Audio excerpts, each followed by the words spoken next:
Gym carry বড় হয়েছেন কানাডার অন্টারিও শহরে এক দরিদ্র পরিবারে। তার শৈশব ছিল অভাব অনটনে ভরা। তার বাবা মা অর্থকষ্টে ভুগতেন, এমনকি একটা সময় তারা ভ্যানেও বসবাস করেছে। মাত্র 15 বছর বয়সে জিম ক্যারি স্কুল ছেড়ে দিয়ে একজন ক্লিনার হিসেবে কাজ করেন, শুধুমাত্র পরিবারের পাশে দাঁড়ানোর জন্য। কিন্তু জীবনের এই কষ্টের মধ্যেও জিম ক্যারির একটাই স্বপ্ন ছিল, একজন সফল কমেডিয়ান, সফল অভিনেতা হওয়ার। জিম ক্যারির একটা মজার ঘটনা হচ্ছে, 1990 সালের দিকে জিম ক্যারি একদমই অভিনেতা হিসেবে পরিচিত ছিলেন, তবুও তিনি প্রতিদিন গাড়ি চালিয়ে লস অ্যাঞ্জেলস শহরে যেতেন এবং সেই শহরের উপরে বসে তিনি সবসময় ভাবতেন যে আমি একদিন একজন বড় তারকা হব। একদিন সেখানে বসে তিনি তার পকেট থেকে একটি খালি চেক বের করলেন এবং তিনি তার নিজের নামে একটি ভুয়া চেক লিখলেন $10 মিলিয়ন।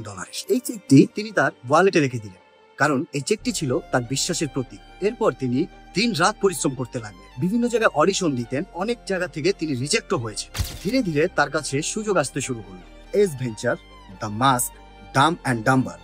আর এই ডাম্প অ্যান্ড ডাম্পার ছবির জন্য তিনি পেলেন $10 মিলিয়ন, ঠিক সেই পরিমাণ যা তিনি চেকে লিখেছিলেন বছর 5 আগে। জিম ক্যারি শুধু স্বপ্ন দেখেননি, তিনি বিশ্বাস করেছেন এবং তিনি কঠোর পরিশ্রম করেছেন। তিনি নিজেই একবার বলেছিলেন, আমি কল্পনা করতাম আমার জীবনে কি কি আসবে, আর এই কল্পনা করতে আমার খুবই ভালো লাগে। কল্পনা তখনই কাজ করে যখন আপনি কঠোর পরিশ্রম করবেন। শুধু কল্পনা করে বসে থাকলেই হবে না, নিজেকে বিশ্বাস করুন যখন আপনাকে কেউ বিশ্বাস করে না।